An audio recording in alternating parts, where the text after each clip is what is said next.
मंगल प्रभात लोढ़ा जी,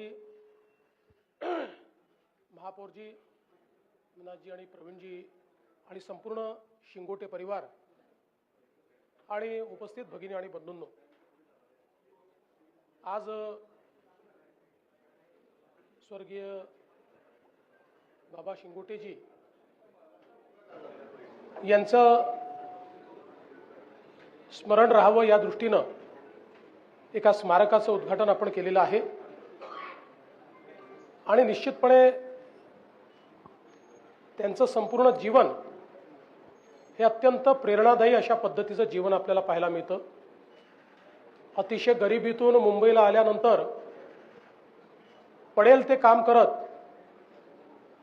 हळूहळू पेपर विक्रीच्या व्यवसायापर्यंत ते पोचले आणि त्यानंतर त्याच व्यवसायाला आपलं जीवन बनवत आज इतक्या वेगवेगळ्या प्रकारचे वृत्तपत्र या ठिकाणी त्यांच्या माध्यमातून सुरू झाले।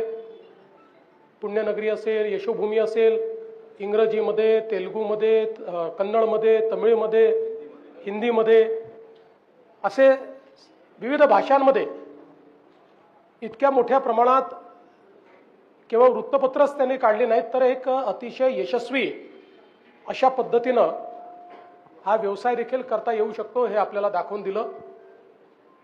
आणि विशेषतः या सर्व वृत्तपत्रांच्या माध्यमातून त्यांनी सामान्य माणसाची भूमिका ही सातत्याने मांडण्याचा प्रयत्न केला आणि म्हणूनच सर्व स्तरातल्या लोकांकरता आणि विशेषतः गरीब असतील, मध्यमवर्गीय असतील, प्रवासी लोक असतील, अशा सगळ्यांकरता ही सर्व वृत्तपत्र अतिशय जवळची झाली, ती त्यांना भावली आणि आज एक मोठं विश्व बाबा शिंगोटेंनी या ठिकाणी तयार केलं।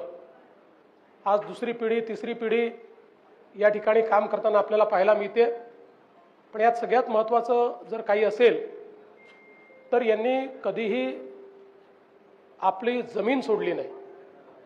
व्यवसाय मोठा झाला, सगळ्या गोष्टी झाल्या तरी कधी त्यांनी त्या ठिकाणी मोठेपणा दाखवला नाही। त्यांना भेटल्यानंतरही एखाद्या सामान्य व्यक्तीसारखं त्यांचं जीवन होतं आणि म्हणूनच मला असं वाटतं की त्यांच्या यशाची गुरुकिल्लीच ही होती की त्यांनी आपलं सामान्यत्व हे कधी सोडलं नाही। या वृत्तपत्र क्षेत्रामध्ये 360 डिग्री काम करणाऱ्यांपैकी हा जो काही समूह आहे तो समूह आपल्याला पाहायला मिळतो आणि त्याचं श्रेय निश्चितपणे बाबा शिंगोटेंना आहे। आणि म्हणून अशा प्रकारच्या या क्षेत्रातल्या एका अतिशय प्रेरणादायी व्यक्तिमत्वाचं आज या ठिकाणी आपण सर्व मिळून एक प्रकारे त्यांची आठवण कायम राहावी या दृष्टीने हा कार्यक्रम केला। मी महानगरपालिकेचे देखील या निमित्ताने मनापासून आभार मानतो आणि अधिक लांबलचक न बोलता सभागृहामध्ये पोचायचं आहे आणि महाराष्ट्राची परिस्थिती सध्या पावसामुळे जरा चिंताजनक आहे आणि म्हणून या चांगल्या कार्यक्रमाकरता आपण निमंत्रित केलं त्याबद्दल आपले आभार मानतो आणि माझं बोलणं संपवतो। धन्यवाद। जय हिंद, जय महाराष्ट्र।